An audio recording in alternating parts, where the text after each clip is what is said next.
नमस्ते दोस्तों, आज आपका फिर से स्वागत है माई स्टोरीज के एक नए एपिसोड में, एपिसोड नंबर 38।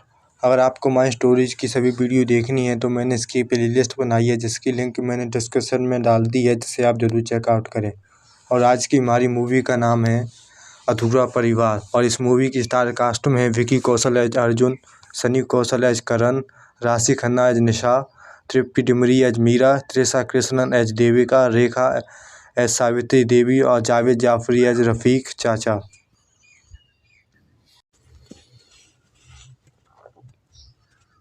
और ये कहानी दिल्ली के पुराने इलाके में कौशल परिवार रहता है। एक समय पर यह परिवार बहुत खुश था, लेकिन पिता के अचानक मौत के बाद सब बिखर गया।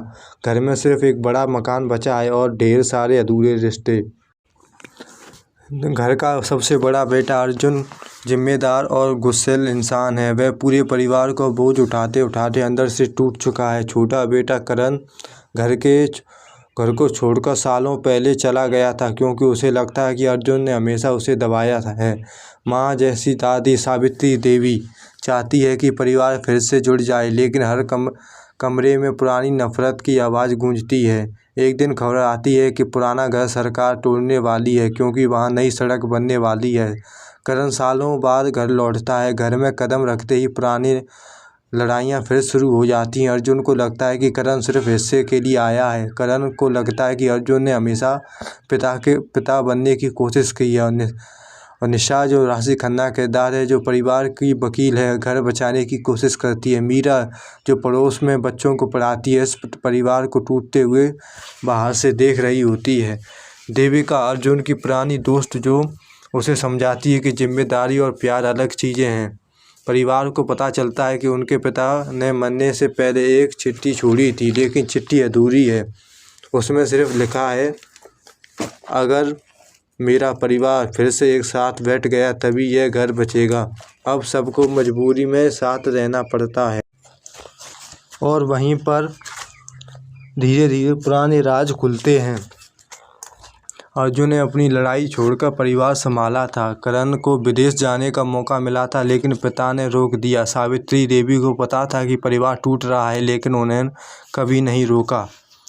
रफ़ीक चाचा हल्के फुल्के अंदाज में सबको जोड़ने की कोशिश करते हैं। उनकी बातें कभी मज़ेदार लगती हैं तो कभी दिल तोड़ने वाली।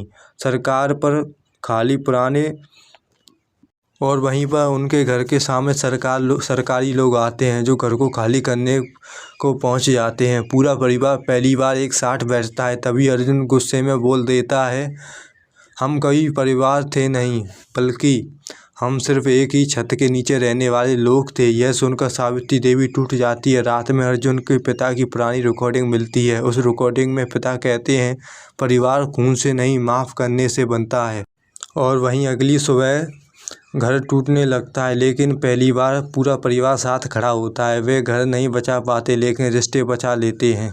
पुराना मकान गिर चुका है। कुछ महीने बाद सब लोग एक छोटे से नए घर में साथ खाना खा रहे होते हैं।